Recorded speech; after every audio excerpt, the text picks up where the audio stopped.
Hello friends, जैसा कि हमने लास्ट एपिसोड में देखा, क्विंग नान बायोंग से शर्त लगाता है कि वो श्रीलंका अकेडमी 3 दिन के अंदर पहुंच जाएगा। इसके बाद वे लोग वहां पर क्विंग नान का इंतजार कर रहे होते हैं। काफ़ी देर इंतजार करने के बाद जब वो जाने को होते हैं तभी अचानक से वहाँ पर क्विंग नान आ जाता है। उसको देखकर वे बहुत ही ज़्यादा चौंक जाते हैं। तभी श्याओ कहने लगती है, तुमने जितनी भी पिल जीती है वो वेंटल कॉम्पिटिशन के लिए तैयार रखो। अब आगे इस एपिसोड की शुरुआत में हम देखते हैं श्याओ से बता रही होती है कि वेंटल कॉम्पिटिशन हर साल होता है जब नए स्टूडेंट्स को लाया जाता है उनकी इन्वेस्टिगेशन करने के लिए, और इस कंपटीशन में जो भी जीतता है उसका रिवॉर्ड। इसके द्वारा वो कहने लगता है जो भी जीतता है उससे अच्छा खासा रिवॉर्ड और हमें भी उससे थोड़ी बहुत प्रेस मिलती है। उनकी बात सुनने के बाद क्विंग नान उससे कहने लगता है, ब्रदर हायोंग, सिस्टर श्याओ, आप चिंता मत करो, मैं आप दोनों को गिरने नहीं दूंगा। तभी श्याओ कहने लगती है, बायोंग, तुम क्विंग नान को ले जाओ और पूरे सेक्शन में घुमा दो, तब तक मैं इसका रूम रेडी करवा देती हूँ।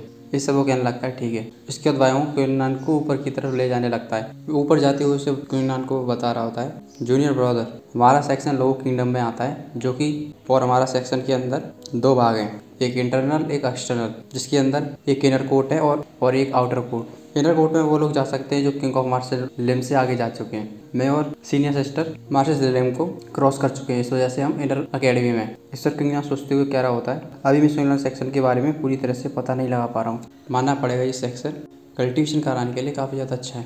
तभी बायोंग 2 पत्थरों की तरफ इशारा कर रहा होता है और कह रहा होता है, तुम्हें वो 2 पत्थर दिख रहे हैं, उस जगह पर आउटर डिसिप्लिन्स रहते हैं, और दूसरी तरफ इशारा करते हुए इस जगह पर इनर डिसिप्लिन्स रहते हैं जो कि इनके लिए केव अवेलेबल है। और सामने जो तुम देख रहे हो यहाँ पर 6 हॉल हैं जो कि हैं ई बाओ, गोंगा, गोमलाओ, क्रिमिनल लॉ हॉल और एक और है हॉल मास्टर्स हॉल।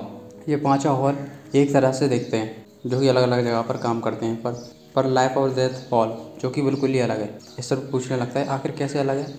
इस पर वो बता रहा होता है, सेक्शन में लड़ाई करना मना है, और किसी को लड़ाई करनी है और दोनों पार्टी लड़ना चाहते हैं तो वे लोग यहाँ पर जाकर लाइफ और डेथ कॉन्टेस्ट में लड़ सकते हैं। वो लोग यहाँ पर जीवन और मृत्यु की लड़ाई करते हैं, इनमें से कोई एक ही बचता है। पर तुम चिंता मत करो जूनियर ब्रदर, ऐसे ही कोई नहीं लड़ेगा, हर कोई नहीं लड़ना चाहता, और वैसे भी उस कॉन्टेस्ट में बहुत ही कम ही लोग ज़्यादातर भाग लेते हैं। उसको सेक्शन घुमाने के बाद ब्रदर रैंक वहाँ से चला जाता है। उसके बाद श्याओ आ जाती है और उसको आगे की तरफ ले जाने लगती है।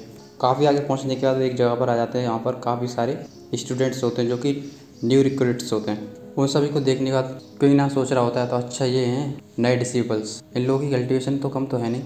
तभी श्याओ उसकी तरफ घूमकर बोलने लगती है, सेक्शन के अंदर काफ़ी सारे सीनियर्स हैं और कंपटीशन भी बहुत ही ज़्यादा है, तुम्हें वो बातें याद हैं जो मैंने तुम्हें किन हाउस में बताई थी। इस पर वहाँ करने लगता है। इसके बाद वे दोनों आगे की तरफ जा रहे होते हैं। वे सभी लोग आपस में बातें कर रहे होते हैं, पर उन लोगों की जैसे ही इन दोनों पर नज़र पड़ती है वे उसके बारे में बात करना शुरू हो जाते हैं। क्या तुम जानते हो ये लड़का कौन है? आखिर ऐसा कैसे हो सकता है, ये कितनी खूबसूरत लड़की के साथ बगल में चल रहा है? आखिर वो लड़की मेरे बगल में क्यों नहीं चल रही? पर ऐसा क्यों कि मैं उसकी कल्टीवेशन नहीं देख पा रहा? तभी एक लड़का बोलने लगता है, तुमको क्या ही पता है, ये इनर सेक्शन की नंबर 1 ब्यूटी श्याओ चेंगुई है, तो इसमें ताज्जुब होने वाली कोई बात नहीं कि तुम उसकी कल्टीवेशन नहीं देख पा रहे। इसके बाद क्विंग नान और श्याओ चेंगुई वहाँ से निकलते हुए चले जाते हैं। तभी वही लड़का क्विंग नान की तरफ देखकर कह रहा होता है, बाकी सब तो ठीक है, पर ये लड़का श्याओ चेंगुई को कैसे फॉलो कर सकता है? इसकी कल्टीवेशन तो सिर्फ 5th लेवल बॉडी टेम्परिंग में। क्या इसको लगता है कि इसको फॉलो करने के लायक है? पता नहीं। फिर सभी लोग उसको प्रवोक करने की कोशिश कर रहे होते हैं और उसको घृणा की नज़रों से देखना शुरू हो जाते हैं। कोई ना सोच रहा होता है, आखिर में किसको प्रवोक कर रहा हूँ यार। तभी साचू आगे जाकर रुक जाती है और उसकी तरफ घूमकर कहने लगती है, क्या तुम डर रहे हो? सर वो कह रहा होता है, तुम क्या बात कर रही हो, मैं कहाँ डर रहा हूँ। तभी अचानक से एक आवाज़ आने लगती है, शिव ब्यूटी, क्या तुम ओयोंग मास्टर को फॉलो नहीं करना चाहोगी? आखिर तुम इस सुंदर से छोरे के साथ क्या कर रही हो यहाँ पर? क्या तुम्हारी इन हरकतों के बारे में ओयोंग मास्टर को पता है क्या? इस पर श्याओ चेंगुई तुरंत गुस्से में आ जाती है और कहने लगती है, मोली, क्या फालतू बातें कर रहे हो तुम? ओयोंग जुन मास्टर और हमारे बीच में ऐसा कुछ भी नहीं है, और वैसे भी हम लोगों की बैट अभी की अभी स्टार्ट हुई है। इस तरह हंसते हुए कहने लगता है, अच्छा तो तुम लोगों की बैट स्टार्ट हुई है और तुम अपना भरोसा इस लड़के पर रख रही हो जो कि सिर्फ 5th लेवल में है?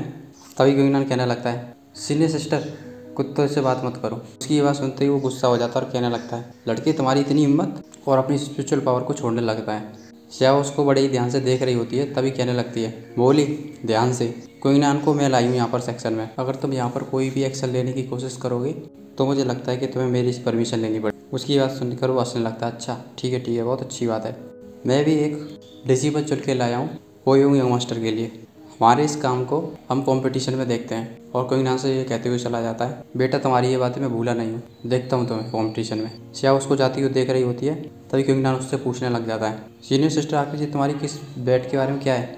इस तरह वो कहने लगती है, वो बैट मेरा बिजनेस है, तुम अपना कंपटीशन पर ध्यान दो। तभी क्विंगनान सोच रहा होता है कोई कोइंसिडेंस की बात नहीं है, सीनियर सिस्टर पूरे रास्ते परेशान थी, ये जरूर न जरूर इस ओयुंग नाम के लड़के का काम है। तभी अचानक से वहाँ स्टेज पर रिपल्स घूमने लगती हैं। तभी हमें गेट पे से एक लड़के को देखते हैं जिसका नाम जिनलिंग सिंह होता है, जो कि अपनी मार्शल स्पिरिट खोलते हुए, जो कि 9th ग्रेड की होती है, उसे दिखाते हुए अंदर की तरफ आ रहा होता है और साथ में एक पोइट्री भी गा रहा होता है।